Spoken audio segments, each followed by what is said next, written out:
अब ये चीज़ है। अब देखिए हम लोगों ने इसको कर लिया, एमएनएम फिनांस को हम लोगों ने देख लिया, ठीक है। एमएनएम फिनांस को हम लोगों ने देख लिया, तो ये अपने सपोर्ट के ऊपर। अगला देख लेते हैं, अगला जो है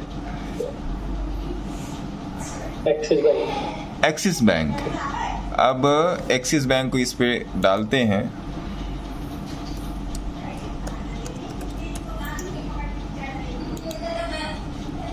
अब एक्सिस बैंक जो आ रहा है गुरुजी, एक मिनट,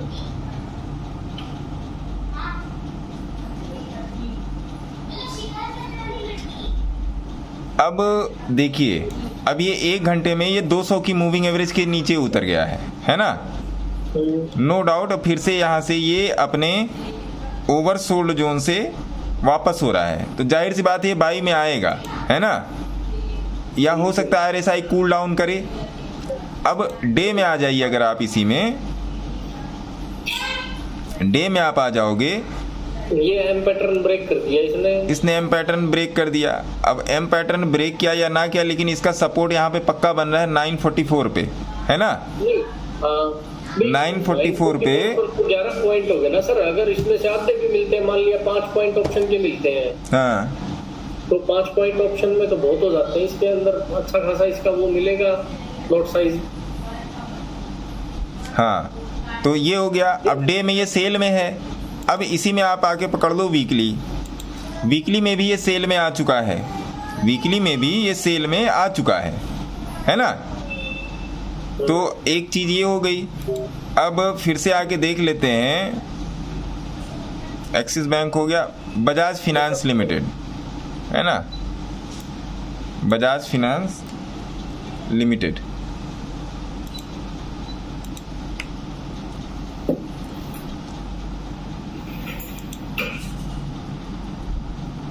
ये वाला है ना बजाज फिनांस लिमिटेड, हाँ ये वाला है। तो बजाज फिनांस का भी वही वाला हाल। अभी देखिए एक बार एक खुल जाए तो बताते हैं इसमें क्या हाल चाल है। देखिए ये अपने सप्लाई जोन से नीचे आ रहा है, ठीक है साहब। अब यहाँ पे आरएसआई हीट अप हो चुकी है, तो आरएसआई अपने आप को कूल डाउन करने के लिए आ रही है। अब डे पर ये आ चुका है पूरी तरीके से सेल में, डे पर ये आ चुका है पूरी तरीके से सेल में, और ये अपने यहाँ पे गैप जोन के पास खड़ा हुआ है ना, गैप जोन के पास खड़ा हुआ है। लेकिन अगर इसी को आप आवरली चार्ट पे जाके देखोगे सर, तो आवरली चार्ट में इसने कमाल ये कर दिया है कि आवरली चार्ट में फिर से ये बाई में आने की कोशिश कर रहा है। ये देख रहे हैं आप यहाँ पे, ये फिर से ये बाई में आने की कोशिश कर रहा है, क्योंकि यहाँ पे 200 की मूविंग एवरेज है, और 200 की मूविंग एवरेज प्रीवियसली भी इसका डायनामिक सपोर्ट का काम की है 1 घंटे के चार्ट पे, है ना साहब। कहने का मतलब इसको एज ए, अब 200 की मूविंग एवरेज डायनामिकली सपोर्ट का काम कर तो रही है, लेकिन 50 की मूविंग एवरेज पे इसका एवरेज परसेंटाइल बन रहा है। देख रहे हैं, एक यहाँ पर देखिए, यहाँ पर देखिए, यहाँ पर देखिए, और फिर इसी के बाद अब ये यहाँ पे नीचे है। तो मुझे लगता नहीं कि ये नीचे जाएगा अब, लेकिन डे चार्ट जिस एक बार रीटेस्ट करने के लिए शायद 50 तक चला जाए। हाँ, एक बार रीटेस्ट करने के लिए 50 तक चला जाए।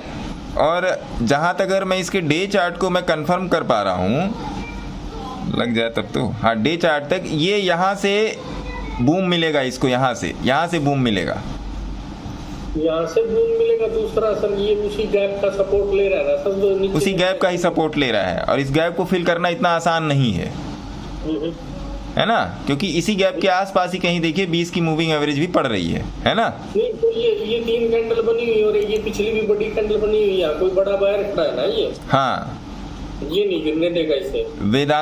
वेदांता को भी एक देख लेते हैं, वीडीएल। वो हमारे 10-20 हजार के चक्कर में वो मरेगा थोड़ी सर। वेदांता एक बार देख लेते हैं। वेदांता में भी देखिए सेम सिचुएशन चल रही है, डे चार्ट पे वेदांता नीचे आ चुका है। लेकिन अगर वेदांता का अभी हम लोग वीकली चार्ट देख के चलेंगे, इसमें जो अभी खबर आई है उसके हिसाब से वेदांता में गड़बड़ है थोड़ा सा, लेकिन ये वीकली पर अभी भी ये सपोर्ट वाले ही लेवल पे चल रहा है। ये वाला जोन जो है और ये आरएसआई का जो जोन है, इसी हिसाब से सपोर्ट लेवल पे चल रहा है। ये वेदांता का हो गया। और चोलामंडलम फिनांस,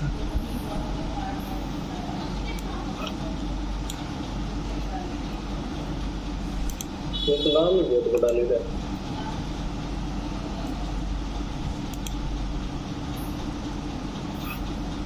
अरे कहाँ चला गया?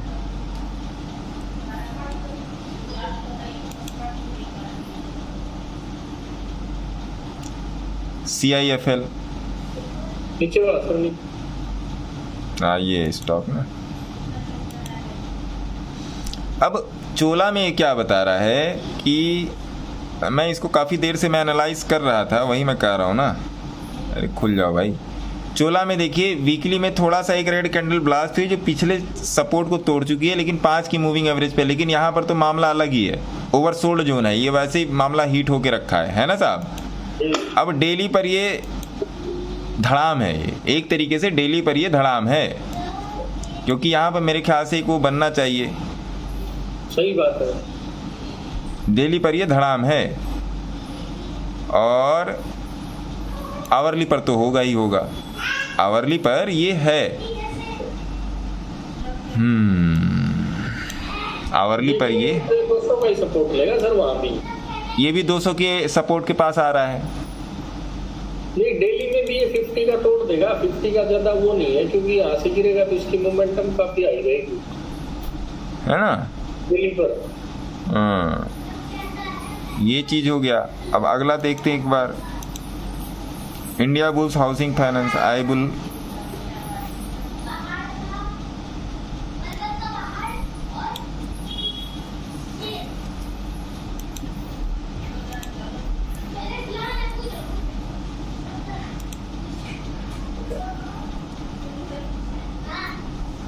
यही वाला है ना।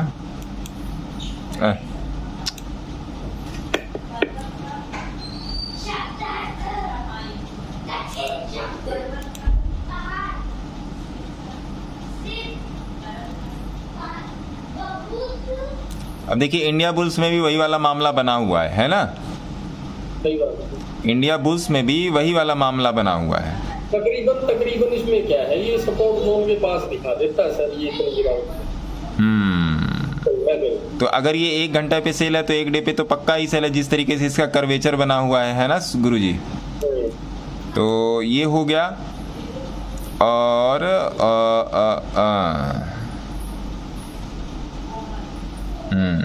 200 का सपोर्ट ले सकता है यहाँ पे। और RET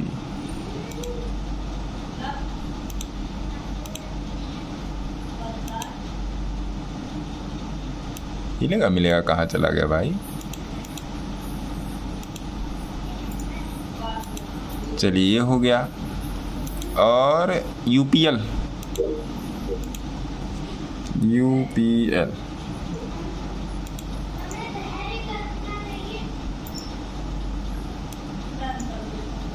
में भी वही हिसाब किताब है कि UPL भी नीचे ही जाने के लिए तैयार है, घंटे पर भरती है ही। और ये वीकली पर भी ये सपोर्ट पे है, तो यहाँ से ये भाग सकता है डिमांड जोन से, अपने ये भाग सकता है UPL, है ना। UPL अपने डिमांड जोन से भाग सकता है। ये आप कॉर्नर में ब्लू वाले पर क्लिक करो सर, RSI वो आ जाएगा। ये वाला, हाँ पता नहीं कहाँ। लेकिन ये जिस तरीके से यहाँ तक आया हुआ है, मुझे नहीं लगता सर, ये मुझे लगता है कि तोड़ के निकल जाएगा। चलिए देखेंगे इसको भी। वीकली टाइम फ्रेम बना सर, कुछ ज्यादा कह नहीं सकते, यही कंसोलिडेशन करते क्या पता इसका, क्योंकि पीछे भी तो इसने रिजेक्शन लिया है ना। हाँ, पीछे भी इसने रिएक्शन लिया है। एक प्लस पॉइंट है कि उस टाइम पर जब रिएक्शन लिया था उसके नीचे 200 की EMA की, और अब उसको तोड़ चुका है। हाँ, तो ये जोन इसका वैक्यूम जोन हो सकता है। ये जोन जो है इसका वैक्यूम जोन हो सकता है, क्योंकि उसके बाद में क्या था सर, ये जो पीछे भी तो इसने एक वो रेंज बनाई थी ना यहाँ। हाँ, तो ये एक बड़ी वो बात है कि भाई, क्योंकि इसने सिर्फ इसको एक बार ही चेक किया है, वो भी 200 EMA को ही चेक किया इसने, रेंज को चेक नहीं किया इसने। 200 को चेक किया है इसने, रेंज को यहाँ चेक कर सकता है ये, क्योंकि इसके पास कोई और चीज नहीं है। जैसे ये ऊपर वाली रेंज ब्रेक करके आया था, एक कैंडल बनाने के बाद यहाँ रेंज बना सकता है, उसके बाद टूटते शायद। क्योंकि एक साथ इतनी बड़ी बड़ी 2 कैंडल बनानी इसके लिए बहुत इम्पॉसिबल सा काम है। 2 कैंडल के बगैर ये सपोर्ट जोन टूटेगा नहीं। सही बोला आपने। पता नहीं फिर भी ये लॉस नहीं रुक रही, समझ में नहीं आ रही बात। मैं हर जगह सही होता हूँ तो फिर ये लॉस क्यों हो जाते हैं बीच में। बंधन बैंक भी अपने सपोर्ट के पास है। वीकली अगर मैं इसको डेली में जाके देख लूँ, वीकली पर तो उतर चुका है मेरे ख्याल से। अब ये 155 तक तो आना ही आना चाहिए। और अगर मैं डेली की बात करूं तो बहुत तगड़ी जगह पे है डेली में भी। छोटा सा यहाँ पे एक डिमांड जोन इसका बन रहा है। और अगर मैं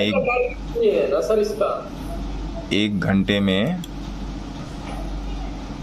चलिए ये तो क्लियर है, बंधन बैंक और यूपीएल हो गया, बंधन बैंक हो गया, अतुल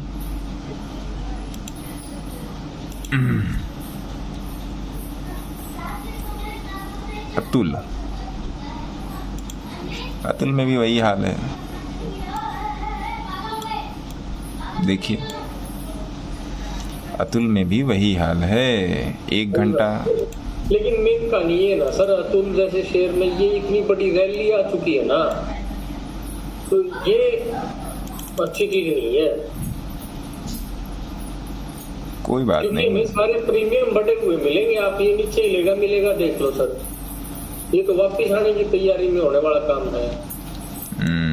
अतुल के बाद नवीन फ्लोरिन लगातार निकलती है।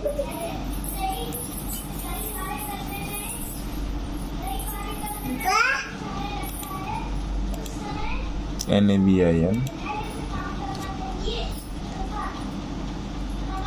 नवीन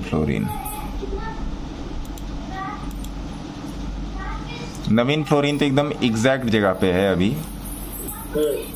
इसमें एक बढ़िया नीचे की साइड की पोजीशन इसमें बनाई जा सकती है विद स्टॉप लॉस ऑफ 4466। तो मेरा इसमें बस इतना ही ये ऑब्जर्वेशन का मुद्दा था कि इस स्कैनर के थ्रू जितने सारी चीज़ें फाइंड आउट हो रही हैं, वो जिस तरीके से, जैसे देखिए, चाहे मुझे अपना फ्यूचर हेज बनाना हो, चाहे मेरे को स्टोन एज बनाना हो, है ना, काम तो दोनों में सेम ही करेगा। आप बात को समझिएगा, काम दोनों में सेम ही करेगा। ये ट्रेडिंग पॉइंट ऑफ व्यू से मैं नहीं बोल रहा हूँ, ये मैं बोल रहा हूँ एक ऑब्जर्वेशन और एनालिसिस पॉइंट ऑफ व्यू से, है ना साहब। तो उस व्यू से अगर देखा जाए तो कहीं ना कहीं ये मेरे उस पे स्टैंडर्ड पे 60-70% ये खरा उतर रहा है और इसको और मॉडिफाई करने की ज़रूरत है। लेकिन इसके हिसाब से स्टॉक सिलेक्शन करना, देखिए कोई भी मतलब स्क्रीनर है वो ऊपर की तरफ बता रहा है या नीचे की तरफ बता रहा है या दोनों मिक्स बता रहा है, उससे तो मेरे को मतलब नहीं है। मेरे को मतलब ये है कि वो सही से लेवल दे दे, है ना, लेवल दे दे कि मेरे को वहां पर पुट लेना है या कॉल लेना है, बाई करना है या सेल करना है। ठीक है, पुट लेना है, कॉल लेना है, बाई करना है, सेल करना है, वो मेरे को लेवल मिल जाए। उसके बाद तो मामला चाहे वो फ्यूचर में है, चाहे स्टोन में है, चाहे हेज में है, चाहे ऑप्शन की स्प्रेड में है, चाहे निफ्टी है, चाहे बैंक निफ्टी है, चाहे FNO है, सब में चल जाएगा, है ना। ये बात मैं इस मीटिंग के थ्रू मैं क्लियर करना चाह रहा था कि ये बात थोड़ा सा दिमाग में क्लियर हो कि अभी जो हम लोग का जो मेन मतलब मोटो है वो यही है कि स्टॉक की रैली को उसके स्टेशन पे ना पकड़ के गैराज में पकड़ लिया जाए, है ना। जहां से वो उड़ान भरने के लिए तैयार हो रहा है वहां पे पकड़ा जाए, जिससे उसको थोड़ा सा मौका मिले अपना क्या कहते हैं, अपना ये करने का, छोटा स्टॉप लॉस लेने का और बड़ी रैली पकड़ने का। क्योंकि वो छोटा स्टॉप लॉस हिट आएगा तो छोटा सा हिट ही जाएगा, लेकिन अगर रैली आएगी तो बड़ी रैली आएगी, है ना। वो चीज़ है, क्योंकि वो अगर ऐसे स्टॉक महीने में 4 में भी पकड़ में आ गए तो 50,000 50,000 या 1 लाख रुपीज़ कहीं नहीं गए हैं छोटे छोटे अकाउंट में। तो ये चीज, पकड़े तो पूरी पकड़े, लॉस दे तो छोटा दे। लॉस तो कभी भी हमारा आपका साथ छोड़ने वाला है नहीं, लेकिन डिसाइड तो यही करना है ना सर कि लॉस लेना कितना है। ये नहीं डिसाइड करना है कि प्रॉफिट कितना लेना है, लॉस डिसाइड करना है। प्रॉफिट मार्केट डिसाइड कर देगा, प्रॉफिट मार्केट डिसाइड करेगा, प्रॉफिट सर मार्केट डिसाइड करेगा, लॉस हम लोग डिसाइड करेंगे, ये चीज़ है। तो मिला जुला के ये जो था ये ऑब्जर्वेशन नियर अबाउट 80 to 90% सही निकला। धन्यवाद।